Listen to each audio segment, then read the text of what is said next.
Laurent Ozon, ça fait plusieurs fois que vous vous illustrez par des propos assez virulents sur les journalistes, sur les réseaux sociaux et ailleurs. Qu'est-ce que vous essayez de nous dire? J'essaie de vous dire ce que je vous ai dit, à savoir que, comme je l'ai déjà expliqué à maintes reprises, les médias sont un dispositif, ne sont pas neutres. Ils appartiennent au dispositif de pouvoir, et donc, je dirais, dans le rapport de force que nous voulons instituer, c'est-à-dire dans notre volonté de combattre l'oligarchie de l'argent, les conséquences de sa politique et de ses activités, eh bien ces médias ne sont pas en quelque sorte un quatrième pouvoir, comme on le dépeint, je dirais, qui vient simplement rendre compte du réel et raconter en quelque sorte, informer la population, mais un dispositif de contrôle social, un dispositif d'influence qu'il faut considérer comme tel. J'ai coutume de dire que la bonne place du journaliste dans une manifestation, c'est 3 pas derrière les cordons de CRS. Mais enfin, tout de même, qu'est-ce que vous faites de la liberté d'expression et de la sécurité physique de ces personnes? Eh ben, si vous pensez que la presse, que les grands médias sont des gens qui respectent la liberté d'expression, la vôtre en particulier, c'est qu'on ne doit pas parler exactement de la même chose. Ce dispositif-là, ces gens-là ne respectent pas la liberté d'expression. Ce sont même eux qui empêchent la liberté d'expression. Donc si vous êtes favorable à la liberté d'expression, vous devez être encore plus déterminé à empêcher ces gens-là de faire leur travail. Quels sont les critères qui vous permettent de dire, d'annuler aujourd'hui la neutralité des journalistes que sont censés avoir les journalistes? Il faut quand même vous dire que ce n'est pas une invention de ma part, ce que je vous dis là, je ne suis pas le premier à l'avoir dit, il y a des tas de gens qui l'ont dit, qui l'ont écrit, qui l'ont démontré, etc., etc.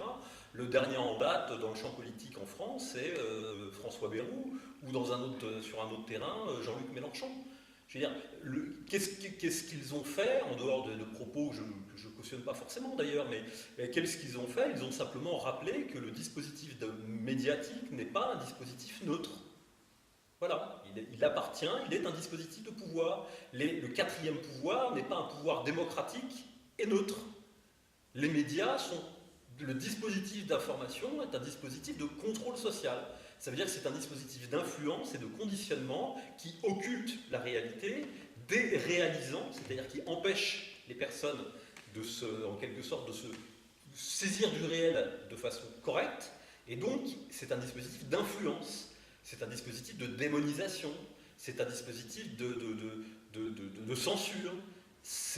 Les médias ne représentent pas, la prétention des journalistes à représenter la liberté d'expression est absolument hilarante. C'est comme si SOS Racisme prétendait défendre la liberté d'expression en France.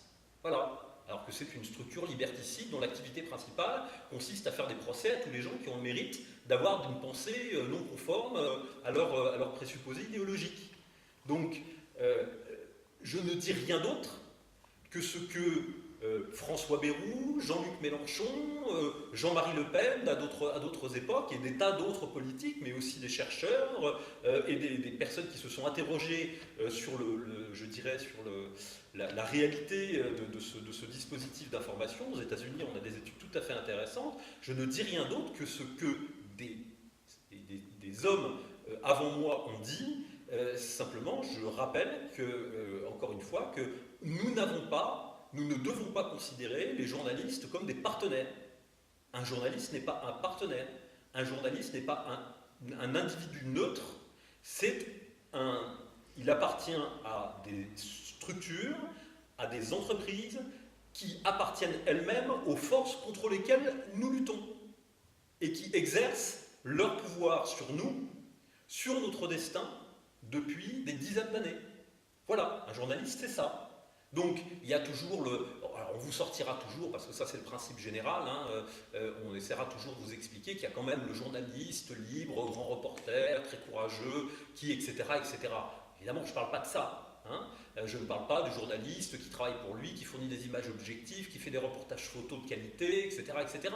Je parle du dispositif d'information, de contrôle existant dans nos sociétés et qui fonctionne de façon ininterrompue depuis plusieurs dizaines d'années. Voilà. La bonne place du journaliste BFM TV dans une manifestation, c'est 3 pas derrière le dernier cordon de CRS. Et vous pensez qu'opposer une forme de censure à une autre, c'est vraiment efficace? C'est pas comme ça qu'il faut voir les choses. Il ne s'agit pas d'opposer une forme de censure à une autre. Il s'agit de considérer que ce qui rend possible ce dispositif d'influence et de contrôle, qui nous empêche d'être libres et de pouvoir décider librement, de pouvoir juger librement des situations, que ce dispositif-là est un dispositif qui, je dirais, peut être pris, en quelque sorte, qui a deux points faibles. Le premier de ces deux points faibles, ce sont les moments, les endroits où ce dispositif de contrôle est en contact avec le réel. Il est en contact avec le réel. À quel moment TF1 est en contact avec le réel?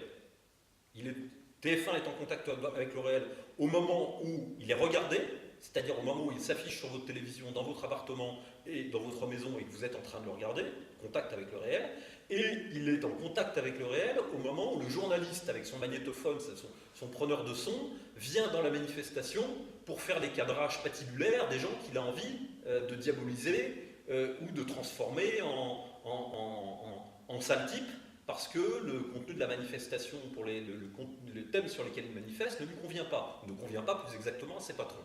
Donc, c'est à ces deux moments-là que le dispositif média est fragile. Qu'est-ce qu'il faut faire? Assez simplement.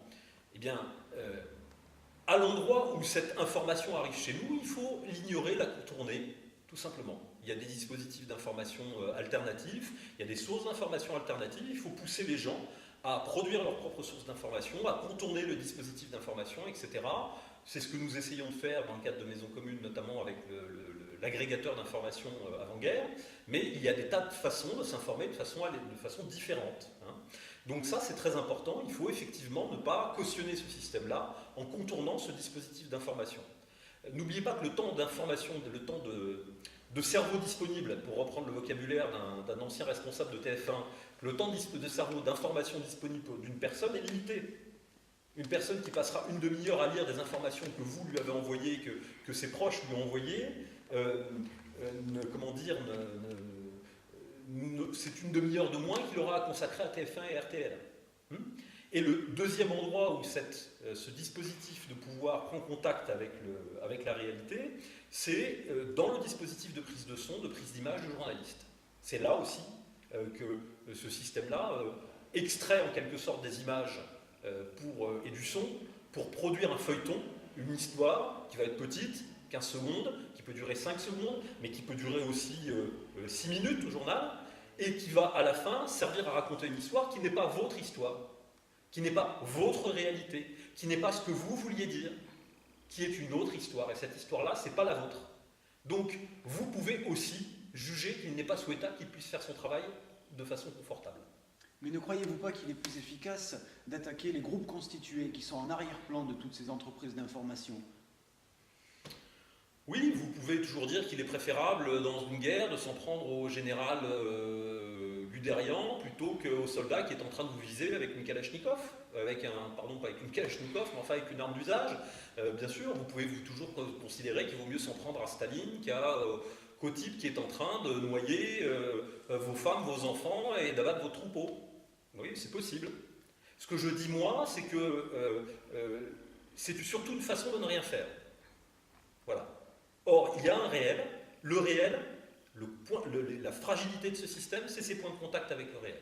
Voilà. C'est tout.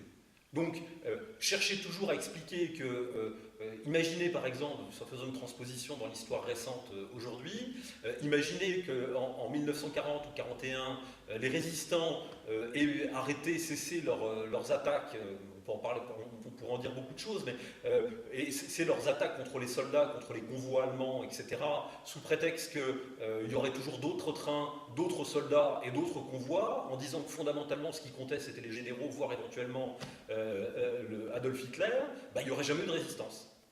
Voilà. Une guerre, ce sont des soldats qui s'attaquent à des soldats aussi.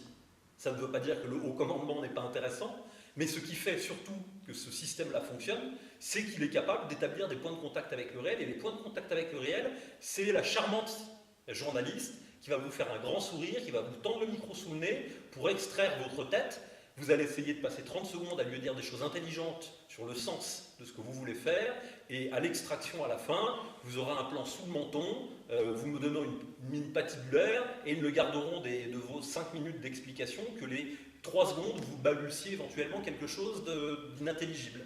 Voilà, un journaliste, c'est ça. Donc, il ne faut pas laisser travailler ces gens-là. Il ne faut pas faciliter le travail de ces gens-là. Tout ce qui les empêchera, sur le plan technique et sur le plan humain, de réaliser leur travail, ira dans le bon sens. C'est clair. Voilà. Je suis responsable de ce que je dis, je ne suis pas responsable de ce que les gens comprennent de ce que je dis. Voilà. Mais ça, c'est très clair. Tant que les journalistes circuleront en tout, tant que le dispositif médiatique de contrôle, tant que ces gens-là, les employés de ce dispositif-là, circuleront en toute liberté au milieu des gens qu'ils vont diffamer quelques minutes plus tard, quelques heures plus tard, au journal télévisé, alors on aura perdu tout le temps. On est condamné à perdre face à ce système-là.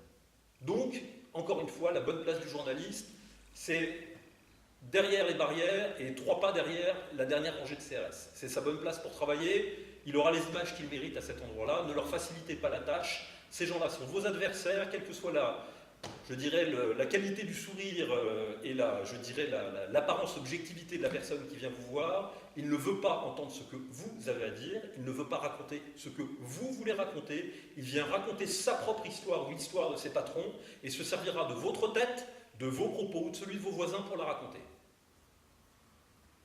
C'est plus clair comme ça ? Très bien.